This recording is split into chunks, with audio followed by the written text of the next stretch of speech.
Welcome to this section on collection views in Xamarin.iOS. First, we're going to look at exactly what a collection view is and how it differs from a list view that you've just learned. Then we're going to create a collection view and its custom cell inside of the Xamarin Designer. We'll create a source for that collection view, and if you recall from my previous lectures, a source is a code file that orchestrates the data and the cells and the displaying of everything. Finally, we're going to learn how to put it all together so we end up with a working collection view.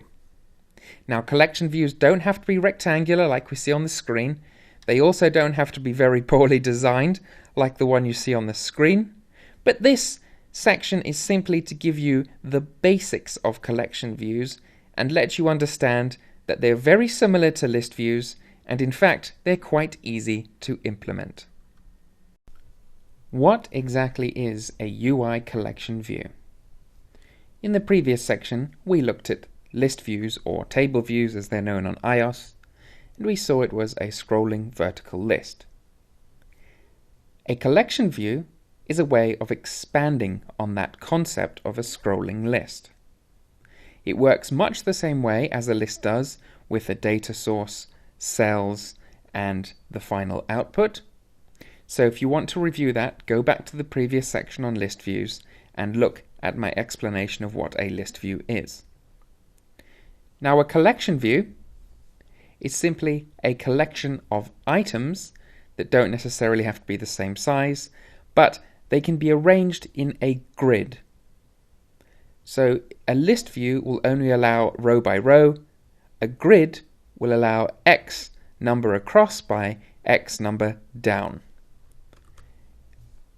They might be quite familiar from things like photo albums inside of iOS. These are arranged in collection views. You might have even seen it inside Instagram and many other photo sharing apps. Finally, collection views don't have to be a rectangular or square-based grid. You can also have a circular grid if you wish. There are many customization options. You'll probably recognize the circular grid from things like cover flow that allow you to swipe through an album or something similar. In this set of lectures, I'm going to walk you through exactly what you need to create a rectangular or square-based collection view. Let's go ahead and create a new app inside Xamarin Studio. Hit New Solution, App, Single View App, and let's call this Collection View App. Hit Next. I'm going to turn off Insights because I found sometimes this actually slows down Xamarin, and I'm going to leave Git on so I can share this code with you later on. Hit Create and we should get a blank app loaded. Now the first thing we have to do is create some data that we're going to display inside of our grid. We're going to do that inside of our view controller. So underneath class, let's create a class level list of strings, and let's call this collection items, and then go ahead and resolve the list issue. Then inside of the constructor view controller, let's initialize the collection items is equal to a new list of strings, so it's ready to go. Now I'm going to make a list of alphabet strings, I think. So let's have var alphabet equal to a new string, and this will be an array, so we need the square brackets. And let's have A, B, C. You can see where I'm going with this, can't you? E. So we have 5 letters in our mini alphabet. Now I'm going to create a random number generator that pulls out a random letter and puts it into our collection items. So let's have var random is equal to a new random. Then we're going to run a little for loop that allows us to populate our collection items with about 100 items. So let's have for var I equals 0 until I is less than 100, and I++, add 1 to I each time we go round. Right, let's have collection items dot add. We're going to add a new letter from our alphabet into here. So first, let's select our alphabet, and then which letter do we want? Well, we have to open our square brackets and put our index in, and we're going to get our index from that random number generator. So random dot next, and we'll give it a minimum of 0 and a max of 4. So if it gets a 0, it'll give us an A. If it gets 4, it'll give us E, and everything in between. Close off our brackets, square bracket and bracket, and we have created our data that we're going to pop into our collection view. Of course, your data might be vastly different, and no doubt it will be. You'd never really do this with random data. This is just to get us up and running really quickly. Now let's create the actual collection view object itself and its custom cell. Open up your main.storyboard, and we're going to drag from our toolbox a collection view once our list loads. Then of course we're going to pin it to the sides of our current view so it stays constrained whatever size of screen we have. Let's hit collection, and you'll notice we have a collection view controller. Again, most tutorials out there use this view controller, which is a bit of a pain to reverse decipher, so I'm going to take you right to the raw root of collection view and actually just drag a basic one in. And the default collection view comes in this lovely black color. Let's leave it as that. And what I'm going to do, of course, is drag these out so they sit fairly close to the edges, and then I'm going to add some of those pin constraints. So hit it again, drag our pins up, and I'm not going to put values in this time because you should be used to doing this by now. So I'm just going to have this set at whatever value I have here. Right, the whole thing has gone blue, it's good to go. Now let's give this collection view a name, because we have to reference this later inside of our view controller. Call it collection view. You'll notice we have items 1, that's fine, we'll leave that as it is. Now let's click this one item, and we have a red exclamation mark icon, and this is there because it says you must have a reuse identifier. Well, of course we know that now, so if we click that little cell and click inside its identifier, let's call this custom collection cell. And make sure you hit enter once you've typed that in. Right, we've created our collection and its cell. Now we need a class that sits behind that controls this cell. So let's right click our project. Let's add a new file. Let's check inside iOS if we have a collection view cell, and we do. But I'm just going to choose general empty class so I can walk you through what everything does. It's always better that way rather than relying on the auto generator sometimes. Just when you're learning, as you get more proficient, by all means use the auto generator. Let's call this custom collection view cell. And of course we're going to need some usings up here. Let's have a using of the UI kit. I might need using of foundation, and finally using of core graphics. Okay, now our class needs to inherit from the UI collection view cell. And this cell is going to have some graphical elements in it. So of course we want a nice public UI label, and we'll put two labels in. Let's have a main label and a sub label. Then, just like list views, we need the reuse identifier, and that is going to be the same as we had in our storyboard. This is going to be a public static NS string, and we're going to call this cell ID equal to a new NS string, and then give it our custom cell or collection cell. So this is a static reference that tells that we're able to use everywhere throughout our application, because we do actually reference this cell ID quite often, and it's a good idea to have it in a single storage place. Right. Above of this public constructor, we need to initialize our cell, and in particular our frame. So this is done by init with frame,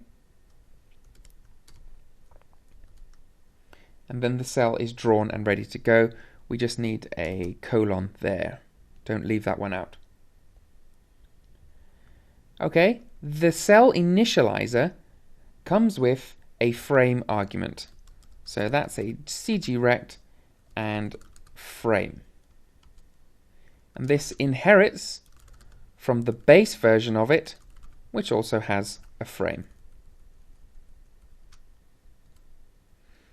Okay, so now the cell is drawn and ready to go. We can start doing some things with the cell.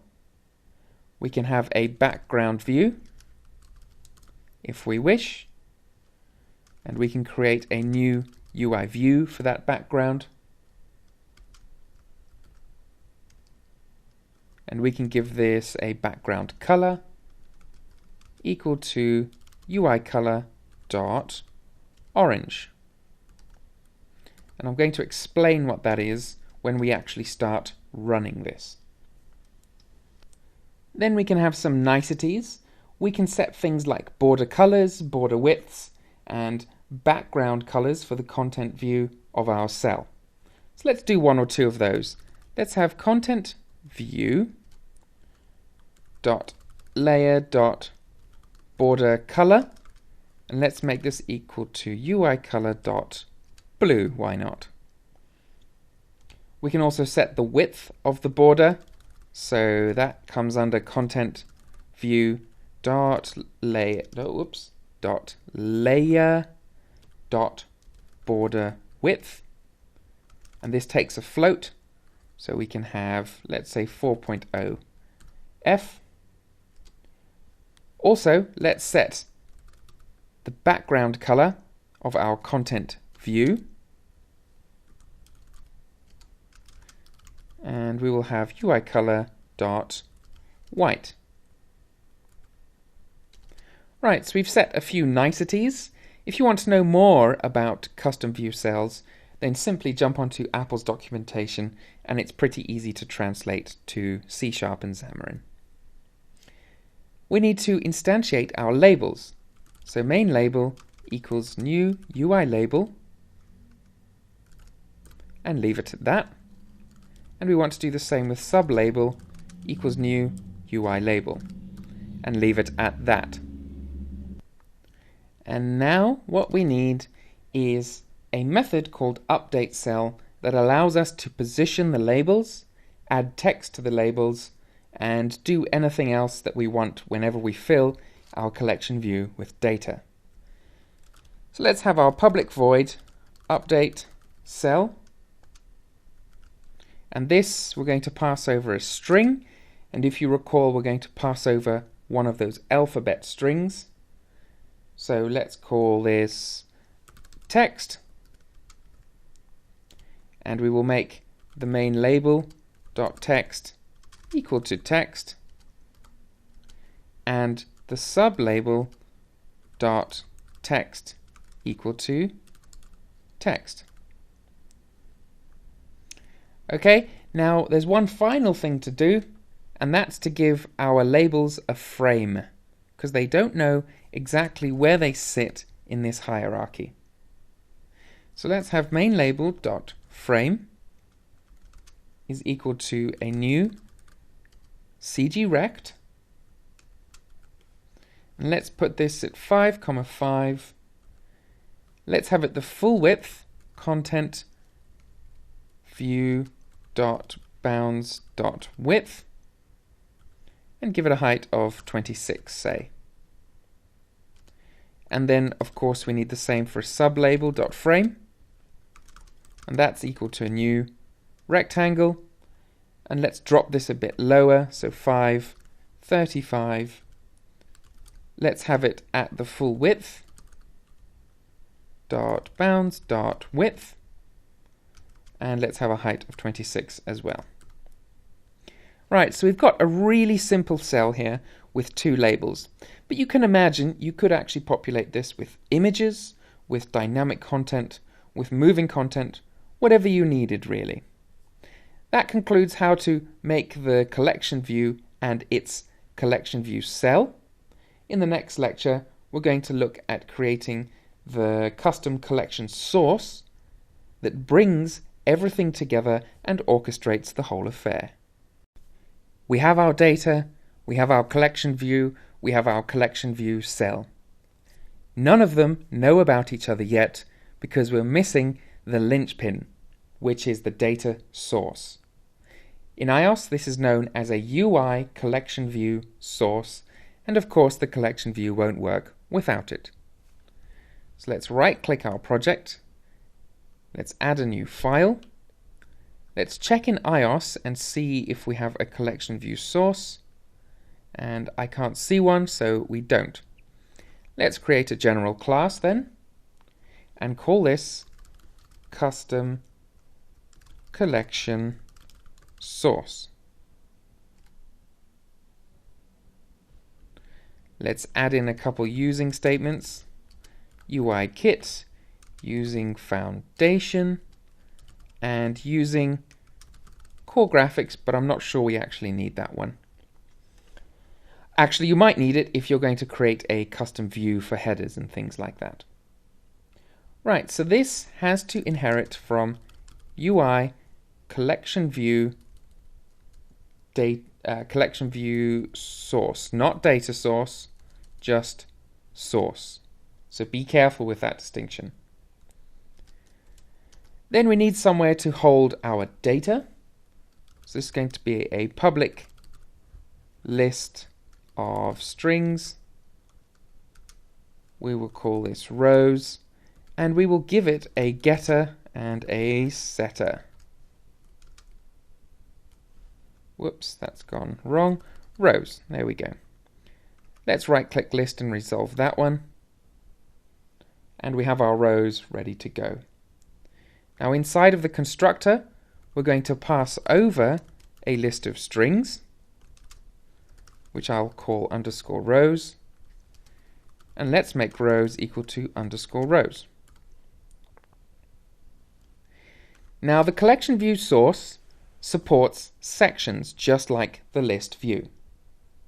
And in this tutorial, I'm not actually going to cover the sections in the collection view because we've already done it in the list views, and it's an extremely similar pattern, so I'm sure that you could figure it out for yourselves if you need to. Just go back to the list view and transport across some of the methods. Let's talk about the various things, the various methods that we need to implement for this collection source. The first one is number of sections. So override number of sections. And we just want to return one section for our example. Then what else do we need? We need another override, and we need to get the items count. So we're going to return the rows dot count. So we know how many cells we're going to need in the future. Then we're going to look at another little nicety, which is override should highlight item. And this is if I select the item, should iOS highlight it or not? So you have two options, return true or false. Let's return true. Then it's up to you. You can have a method called item highlighted that allows you to do something when the item is highlighted, and this could be something graphical if you wish. So I'll give you an example of what I mean. Let's have override item highlighted, and then we're going to grab the cell that we currently have. So var cell is equal to our custom collection view cell. We have to cast this collection view dot cell for item, and then give it an index path. And now we have the cell that's just been highlighted. Then we can say cell.mainLabel.alpha is equal to, let's have 0.5f. So this will make the main label slightly see-through whenever the item is highlighted. Contrary to that, that highlighting won't go away, so it'll stay as a pale, almost see-through highlighting. We need to have the corollary method, which is item unhighlighted. Then I'm just going to copy in this code into item unhighlighted, and I'm going to change my alpha back to 1, which is the opaque default state. So now we have a way to see that we've actually highlighted something. One method remains, and that is to get the cell. So get cell. Var cell is equal to our custom cell, and then we grab our collection view dot, and this is similar again to the list view. We want to dequeue a reusable cell, and it asks us for an identifier, and if you recall, we stored this inside our custom collection view cell. So custom collection view cell dot, and what did we call it? Cell ID. That was it. Then we need one more argument for this, and that is the index path, and that's already been passed in for us. Right, so we have our custom cell queued up, ready to go. All we have to do is populate it with some data. Cell.updateCell, which is the method we created. Let's pull out our bit of data from rows by indexPath.row. Close off our brackets, and finally return the cell. Okay, so now we have our custom collection source completed. We've got number of sections, number of items, what we do when we highlight or unhighlight items, and finally we have the cell, which is instantiated from our custom collection view cell. We have our cell, our source, and our data. There's one final piece of the code that we have to put in inside of our view controller viewDidLoad, and this is to actually fire up the cell and show us some data. So let's grab our collection view dot, and we have to register it for a certain class of cell. Then open your brackets. It asks for a cell type, so let's have a type of custom collection view cell, and it asks us for a reuse identifier. And if you recall, we made this inside of our cell class, and we stored it in one place because you see now we're using this everywhere. Let's have custom viewCell.cellID. Finally, we need to set the source, so collectionView.source is equal to a new custom collection source. It asks for our items, collection items.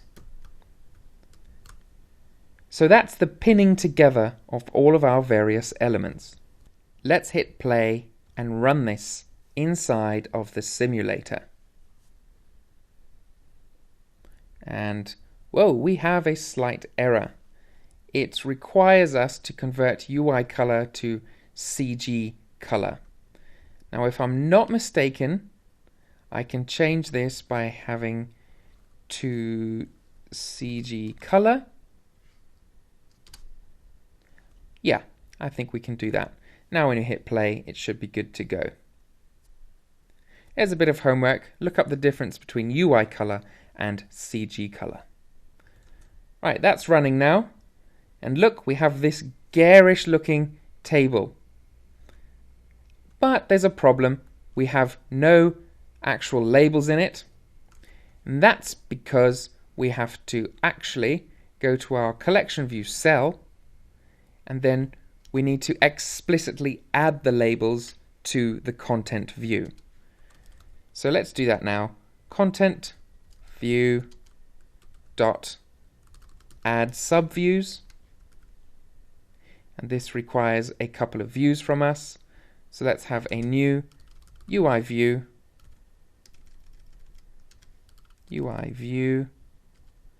array and pass it over our main label and our sub label.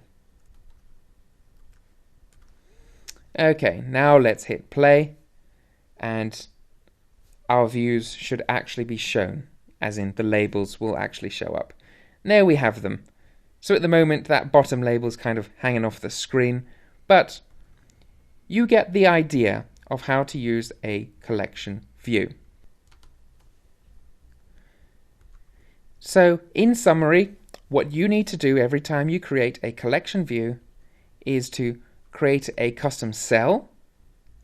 You need to create a source that takes in a list of data and implements some of these default methods.